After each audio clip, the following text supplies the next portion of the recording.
Consequently, the standing deposit facility, that is SDF rate, stands adjusted to 5.65%, and the marginal standing facility, that is MSF, and bank rate to 6.15%. The MPC also decided by a majority of 5 out of 6 members to remain focused on withdrawal of accommodation to ensure that inflation remains within the target going forward while supporting growth. I would now like to explain the MPC's rationale for its decisions on the policy rate and the stance. The global economic outlook continues to be bleak. Financial conditions are tightening and recession fears are mounting. Inflation continues to persist at alarmingly high levels across jurisdictions. The enduring effects of the pandemic and the geopolitical conflict are manifesting in demand-supply mismatches of goods and services. Central banks are charting new territory with aggressive rate hikes, even if it entails sacrificing growth in the near term. In this milieu, nervous investor sentiments have triggered a flight to safety. The US dollar has strengthened rapidly to a 2-decade high. Several advanced and emerging market currencies are facing sharp depreciation pressures.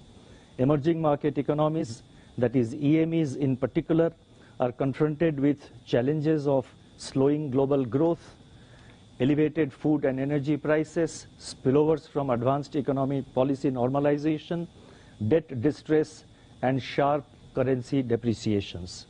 Now, against this challenging global environment, economic activity in India remains stable.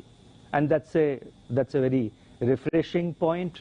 It gives us, that's why in the beginning I said that it gives us the confidence of even dealing with the current challenge which we are confronted with. While real GDP growth in the first quarter this year turned out to be lower than our expectations, nonetheless it was 13.5 and perhaps the highest among the major global economies. So the real GDP growth in the first quarter, the late recovery in Kharif sowing, and the comfortable reservoir levels that we have at present, improvement in capacity utilization, buoyant bank credit, and government's continued thrust on capital expenditure are expected to support aggregate demand and output in the second half of the current year. Consumer price inflation remains elevated and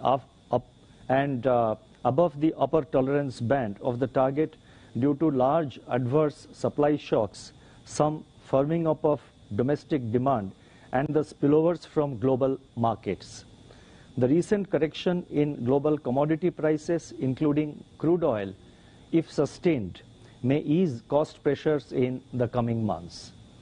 The inflation trajectory remains clouded with uncertainties arising from continuing geopolitical tensions and nervous global financial market sentiments. In this backdrop, the MPC was of the view that persistence of high inflation necessitates further calibrated withdrawal of monetary accommodation to restrain broadening of price pressures, anchor inflation expectations, and contain the second round effects.